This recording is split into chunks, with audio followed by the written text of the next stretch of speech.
Nous avons tous des moments où nous n'obtenons pas ce que nous voulons et où nous devons attendre et accroître notre foi un peu plus. Et je crois que la seule chose qui m'aide vraiment, c'est de croire que Dieu me connaît plus que je ne me connais moi-même et que toutes choses travailleront ensemble pour mon bien à la fin.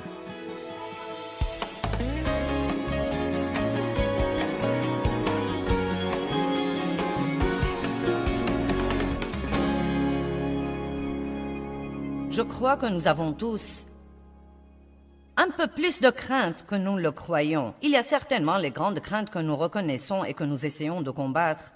Mais je crois qu'il y a beaucoup de petites choses qui se sont infiltrées dans nos vies pendant une longue période de temps et nous ne rendons même pas compte qu'elles sont là. Mais une des craintes que nous avons et que nous ne considérons être une crainte, c'est le doute. Et vous savez, le doute est un parent qui est très proche de la crainte, et nous pourrions même dire que c'est un type de crainte. Et je ne crois même pas que nous doutons de Dieu, mais je crois que beaucoup de fois nous doutons de nous-mêmes. Nous croyons que Dieu peut certainement faire quelque chose, mais nous ne sommes pas sûrs qu'il le fera pour nous. Nous croyons que Dieu parle aux autres, mais nous ne croyons pas qu'il nous parlera. Nous croyons que si nous demandons à quelqu'un d'autre de prier pour nous, Dieu l'écoutera, mais nous ne sommes pas tout à fait sûrs qu'il nous écoutera. Je vais donc vous parler ce soir du doute de beaucoup de façons différentes. Et j'espère qu'au moment où vous partirez d'ici ce soir, vous vous sentirez beaucoup mieux que vous ne l'étiez quand vous êtes venus. Et je prie que vous apprendrez des choses qui vous aideront à avoir une relation avec Dieu bien meilleure que celle que vous avez en ce moment.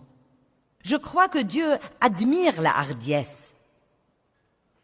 Je crois vraiment que Dieu admire la confiance hardie, pieuse et courageuse. Et quand je dis hardiesse, je ne parle pas, vous savez, de l'attitude, je peux tout faire. Je parle de l'attitude, je peux tout faire par Christ. Il y a quelque chose que je dis tout le temps, Seigneur, je suis un tout rien. Je suis tout en toi et rien en moi-même. Je ne peux rien faire sans toi, mais je peux tout faire par toi. Donc la confiance pieuse est la confiance en Dieu. Ce n'est pas la confiance en soi, mais c'est la confiance que vous pouvez et que vous êtes capable. Vous pouvez faire un pas de foi et être hardi et faire tout ce que vous devez faire. Et sachez que le seul moyen d'avoir ce genre de confiance, c'est de ne pas craindre d'avoir tort ou même de faire une erreur. Si souvent, nous craignons tellement de faire une erreur que nous ne faisons pas un pas de foi pour faire quelque chose. Je suis sûre que d'entre les 12 disciples qui étaient dans le bateau quand Jésus est venu marchant sur la mer, d'abord ils étaient effrayés, ils l'ont vu. Ils n'ont pas su que c'était Jésus marchant sur la mer. Ils ont cru que c'était un fantôme. Ensuite, ils se sont rendus compte que c'était Jésus. Et Pierre a dit, « Seigneur, si c'est toi, ordonne que j'aille vers toi sur les eaux. » Eh bien, je parie que les autres 11 auraient aimé sortir de la barque aussi, mais pour une raison ou pour une autre, Pierre était le seul qui avait la hardiesse d'essayer. Et il a marché sur la mer un moment et il a coulé parce qu'il a eu peur. Mais la bonne nouvelle est que Jésus a étendu la main et il l'a saisi. Et j'ai découvert que même si je marche un petit moment et ensuite je tombe un petit moment et ensuite je me lève et je marche un petit moment, que dans ces moments de chute, Dieu étendra toujours la main et me saisira et me remettra sur ma voie encore une fois. Et je préférerais essayer et tomber un peu et essayer de nouveau et tomber un peu et finalement apprendre à marcher plutôt que de rester dans la barque et ne jamais faire quoi que ce soit. C'est un monde formidable, c'est un monde grand et merveilleux et beaucoup d'occasions attendent chacun d'entre vous. Maintenant, écoutez-moi, ne menez pas une vie ennuyeuse.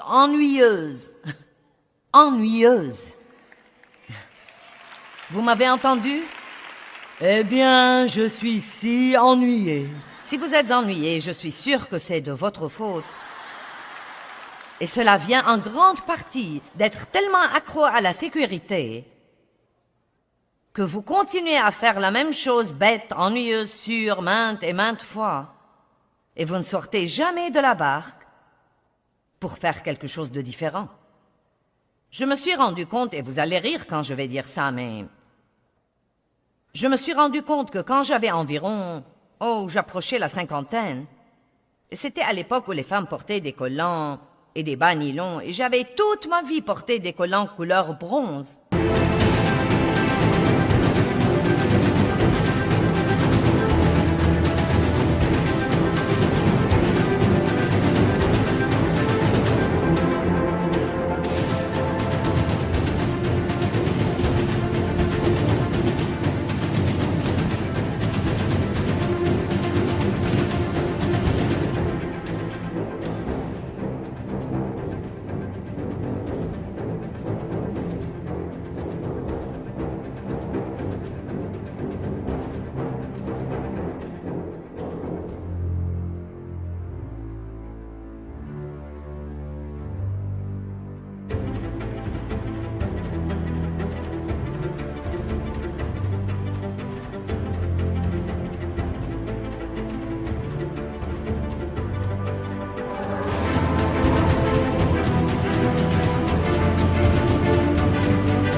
Et les autres dames portaient des collants bleu marine et des collants noirs et roses et des collants avec des dessins. Pas moi, je portais toujours la couleur bronze.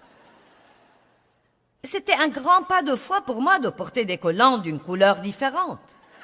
Et je suis même pas une personne lâche, mais nous avons tous des choses que nous voudrions faire. Nous voyons les autres les faire et nous voudrions les faire ou les essayer, mais nous craignons, nous avons peur. Et je veux vous encourager ce soir à commencer à vivre un peu plus hardiment et à prier beaucoup plus hardiment et à sortir de la barque et à suivre votre cœur et à faire ce que vous croyez vraiment que Dieu vous donne l'occasion de faire. Je ne vous suggère pas de faire des bêtises ou de faire quelque chose pour l'essayer sans avoir une indication de Dieu que cette chose est vraiment bonne pour vous. Mais je crois vraiment que Dieu veut que vous ayez tous une vie beaucoup plus merveilleuse que celle que vous avez. Je crois qu'il vous réserve une vie grande, vaste et merveilleuse. Vous savez, Pierre a fait beaucoup de choses stupides. Non mais des péchés stupides de manière spectaculaire. Mais une des raisons pour lesquelles Dieu a continué à travailler avec Pierre, bien sûr, était qu'il l'aimait, mais deuxièmement, Pierre était vraiment hardi. Je crois que Dieu admire la hardiesse. Vous savez, Zachée était un type petit de taille qui n'a pas pu voir Jésus parce qu'il y avait une foule énorme. Mais il était hardi, il a couru devant la foule et il est monté sur un arbre pour voir Jésus. Et ce qu'il y a d'intéressant, c'est que quand Jésus est passé, Zachée a attiré son attention et Jésus lui a dit « Descends vite car il faut que je dîne dans ta maison. » Pourquoi d'entre tous ces gens est-il allé dîner dans la maison de Zachée? Eh bien, il était le seul qui est monté sur un arbre. Et vous savez, vous pouvez interpréter le fait de monter sur l'arbre dans tous les contextes que vous voulez. Je suis sûre que beaucoup de gens ont abandonné ce jour-là et ont dit « Oh, il y a trop de monde, je ne peux pas le voir. » Ils ne voulaient pas faire un effort ou faire le mille supplémentaire. Caleb, dit la Bible. La Bible parle beaucoup de Josué et de Caleb. Et elle dit qu'ils avaient un esprit différent du reste des hommes. Et quand le pays était distribué aux tribus, Caleb a dit « Donnez-moi cette montagne ». Il avait 85 ans et il a dit « Donnez-moi une montagne ». Êtes-vous prêt à prendre une montagne à 85 ans ou vous êtes trop vieux pour démarrer quelque chose de nouveau? Je sais que vous n'êtes pas tous dans la catégorie des plus âgés, mais vous y serez tôt ou tard. Et vous ne devez pas avoir une mauvaise mentalité là-dessus. Vous n'êtes jamais trop jeune ou trop vieux pour faire quelque chose de grand pour Dieu. Il n'est jamais trop tard pour commencer de nouveau. J'ai dit, il n'est jamais trop tard pour commencer de nouveau. Pour vivre hardiment, nous devons marcher dans la foi. Mais le doute est toujours envoyé pour combattre notre foi. Rappelez-vous que le doute est un type de crainte. La crainte est envoyée pour combattre notre foi, mais bien des fois cette crainte vient sous forme de doute. Ai-je pris la bonne décision? Je ne sais pas. Je ne devrais pas faire ça. Je sens plutôt que je devrais le faire, mais je ne sais pas. Et nous vacillons, et nous vacillons, et nous vacillons. Quelqu'un ici s'est jamais lassé de l'indécision?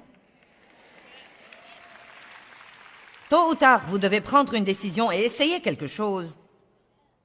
Et j'espère qu'elle sera bonne, mais si elle n'est pas bonne, ce n'est pas la fin du monde. Au moins, vous avez appris à ne pas faire ça de nouveau.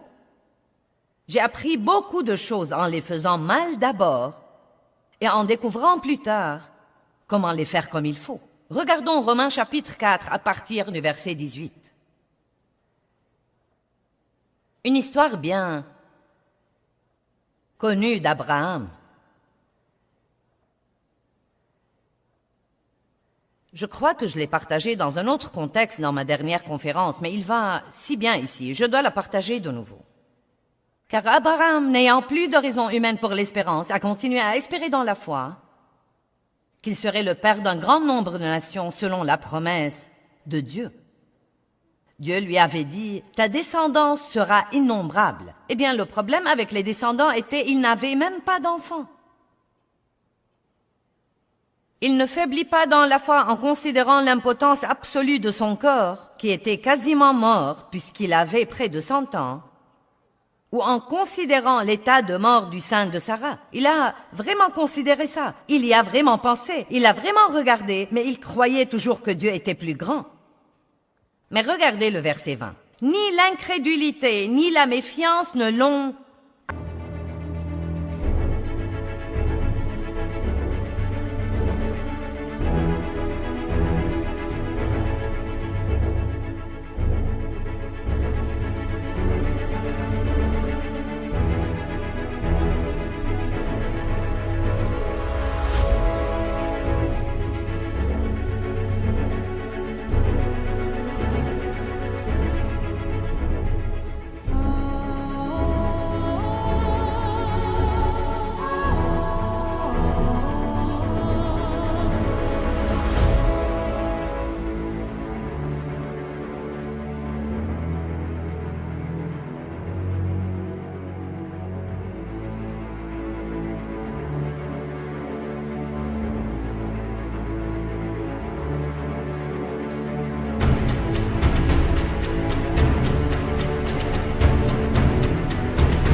amené à hésiter, ni à mettre en doute la promesse de Dieu. Il ne dit pas que le doute et l'incrédulité ne se sont pas présentés à lui. Il dit qu'ils ne l'ont pas amené à hésiter. En d'autres termes, je crois qu'Abraham avait tellement de foi en Dieu que quand le doute est venu, il a douté de ses doutes. Donc la prochaine fois que vous sortez de la barque pour faire quelque chose et que le doute vient, dites « Je doute de ce doute ». Je crois à Dieu et je doute de mes doutes. Vous devez vous rappeler que le doute essaye de vous embrouiller et de vous voler. Et il fait la guerre à votre pensée. Et une des choses que nous devons apprendre à faire quand nous sommes embrouillés, c'est juste de nous arrêter et d'éteindre notre cerveau et de regarder dans notre cœur. Arrêtez-vous et dites: qu'est-ce qu'il y a dans mon cœur? Qu'est-ce que je crois vraiment? Et non pas qu'est-ce que je pense. Qui sait qu'il y a une grande différence entre ce que vous pensez et ce que vous croyez?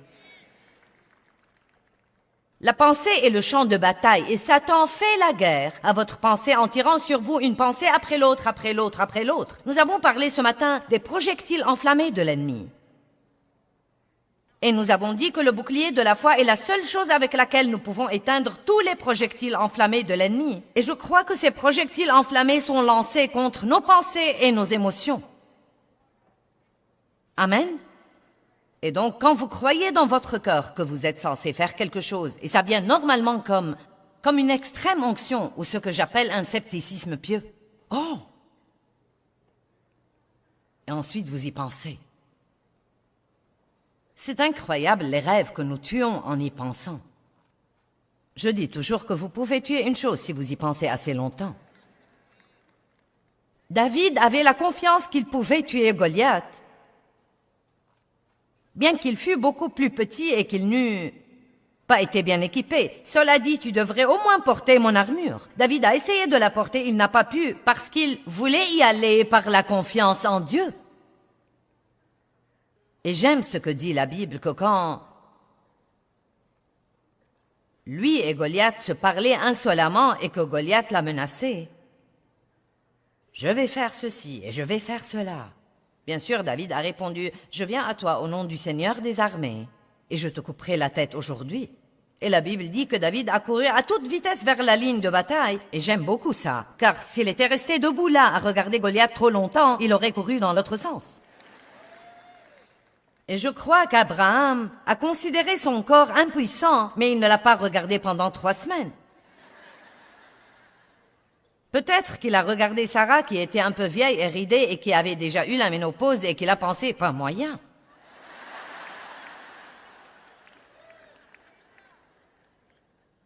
Donc la Bible parle de ce doute et de cette incrédulité et nous devons comprendre quand nous lisons ces histoires que c'était des gens réels. Je crois honnêtement que beaucoup de fois, nous lisons les histoires de ces gens dans la Bible et nous ne nous rendons pas compte qu'ils étaient des gens réels comme nous.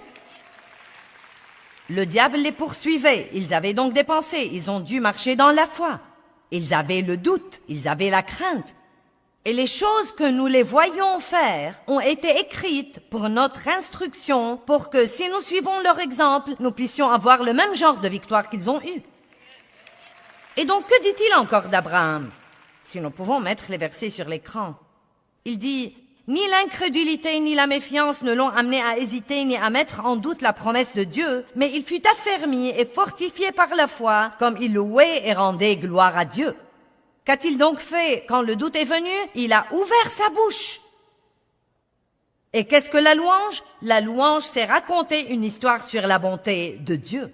Il a donné la louange à Dieu. Ça ressemble à peu près à ça. Dieu, je me souviens des bonnes choses que tu as faites pour moi dans le passé, et je me souviens combien tu as été fidèle à moi depuis que tu m'as dit de m'en aller de mon pays dans le pays que tu me montreras. Et je t'ai vu faire ceci et je t'ai vu faire cela, et je te loue Dieu de ce que tu feras ça encore une fois. Le doute ne peut pas vous amener à vous effondrer si vous ouvrez la bouche pour le combattre avec les paroles de la foi.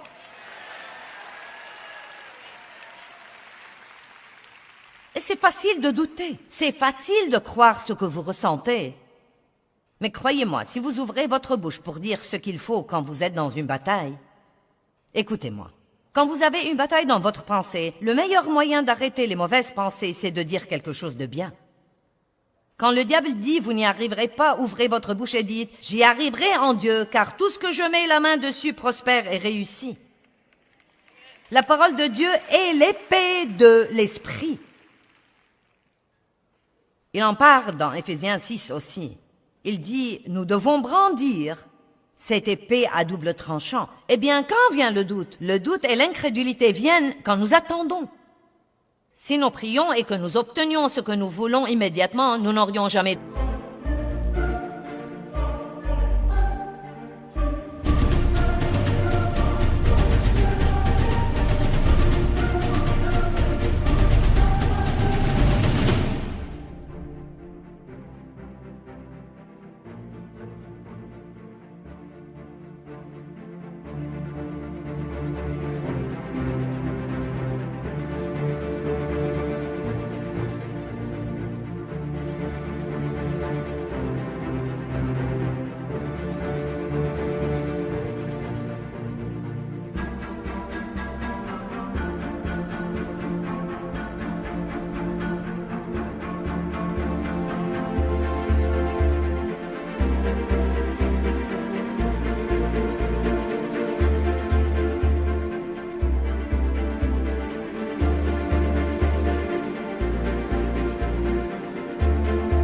de problème avec le doute. Pourquoi donc Dieu nous fait attendre?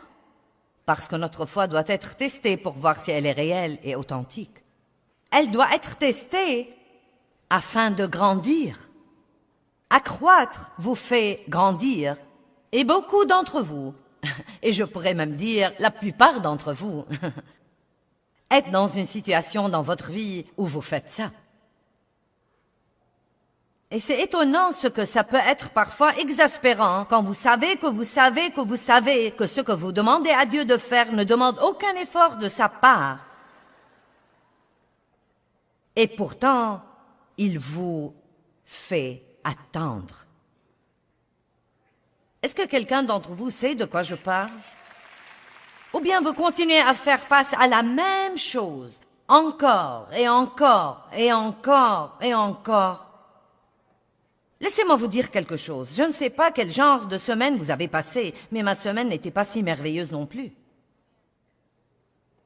Il y a une chose dont je m'occupe depuis longtemps, et c'était une journée très stressante où je m'en suis occupée.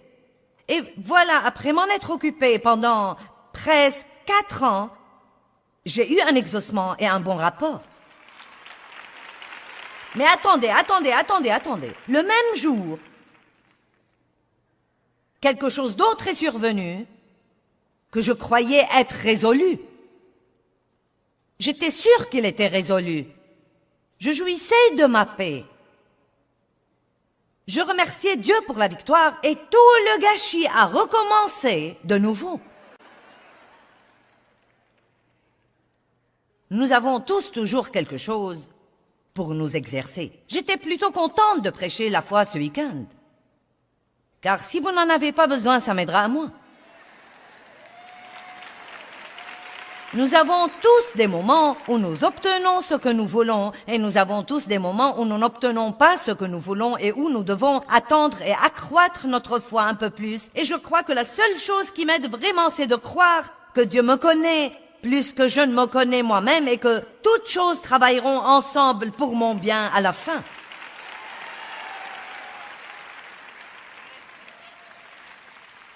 Donc, quel que soit ce qui vous attend, et aussi dur que ce soit, quand vous êtes dans ces moments où vous êtes si lassé d'attendre et que vous voulez juste dire de votre bouche « Je ne peux plus faire ça désormais » au lieu de dire ça. Ouvrez votre bouche dans la foi et dites « Dieu, tu ne me permettras jamais que je sois éprouvé plus que je ne peux supporter. Si je ne pouvais pas supporter ça, tu ne l'aurais pas laissé arriver. Et je sais que tu ne tarderas pas un seul jour. » Exactement, au bon moment, mon exaucement viendra. Le doute vient pendant les périodes d'attente. La Bible dit dans Hébreux 10, 35 et 36 que nous héritons les promesses de Dieu par la foi et la patience. Non seulement la foi, mais la foi et la patience. Le mot grec pour la patience dit que c'est un fruit de l'esprit qui ne grandit que sous les épreuves. Donc nous libérons notre foi, puis nous avons une épreuve. Nous libérons notre foi, puis nous avons l'opposition. Nous libérons notre foi, puis nous devons attendre beaucoup plus longtemps que nous ne le voulons. Et pendant ce temps, nous acquérons la patience. Donc, nous ne recevons jamais l'accomplissement de notre foi, à moins d'avoir aussi la patience avec ça. Et la patience est non seulement la capacité d'attendre, mais encore la façon dont nous nous comportons pendant que nous attendons. Et vous pouvez raccourcir votre attente de cette façon.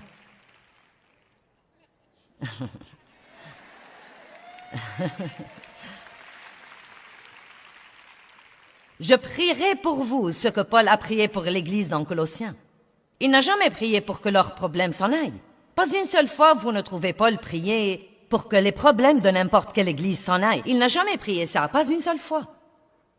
Mais je prierai pour vous ce qu'il a prié pour les Colossiens. Je prie que vous puissiez supporter tout ce qui vous arrive de bon cœur.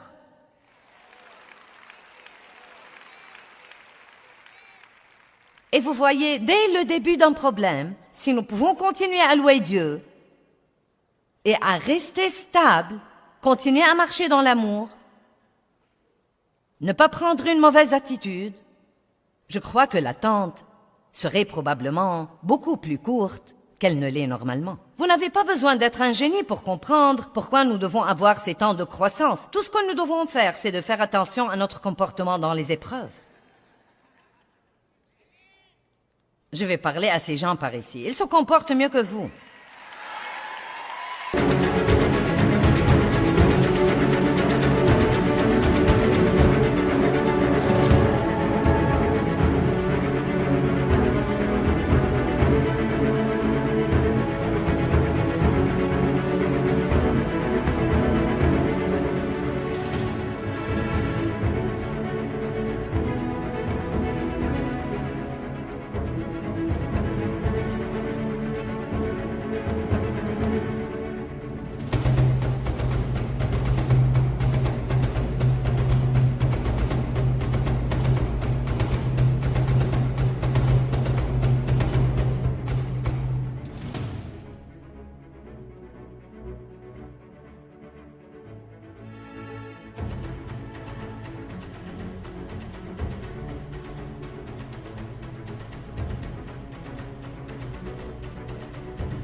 N'est-ce pas étonnant ce que notre foi est grande jusqu'à ce que nous ayons un problème? C'est facile de chanter « Je livre le tout ».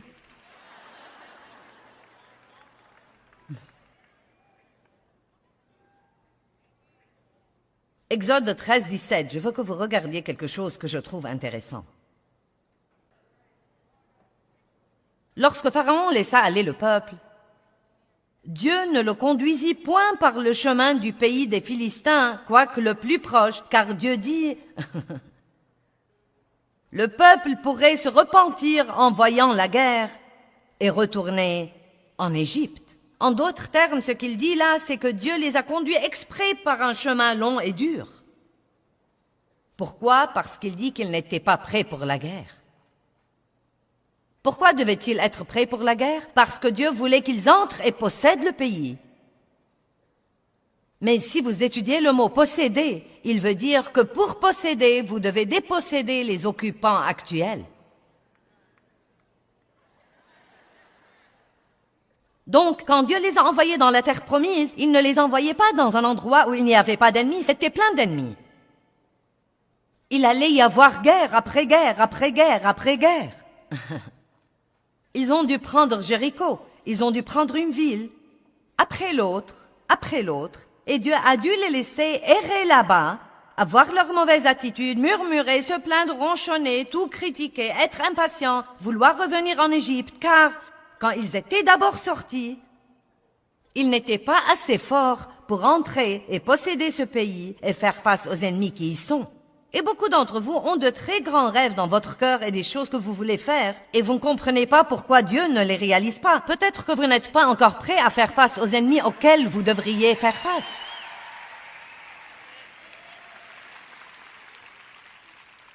Laissez-moi vous dire quelque chose. Si vous priez pour être utilisé par Dieu, plus vous pouvez aider les gens, plus vous aurez de l'opposition. 1 Corinthiens 16, 9, Paul dit « Une porte grande et efficace m'est ouverte, et avec elle beaucoup d'adversaires. » J'aurais bien voulu pouvoir expliquer aux gens, et à moins d'écrire un très long livre, je ne pourrais pas faire ça. Ce qu'il m'a fallu et ce qui a été exigé de moi pour arriver de février 1976, où j'ai senti que Dieu m'a parlé de ce qu'il voulait que je fasse de ma vie jusqu'à maintenant. Je ne saurais même pas commencer à vous raconter la douleur, la souffrance et les milliers de fois où je voulais renoncer et abandonner, l'opposition des gens, l'opposition du diable, les fois où mon corps et ma pensée ont été attaqués, où mes émotions ont été attaquées. Je ne saurais même commencer à vous raconter ça, mais je ne l'échangerai contre rien au monde entier. Rien.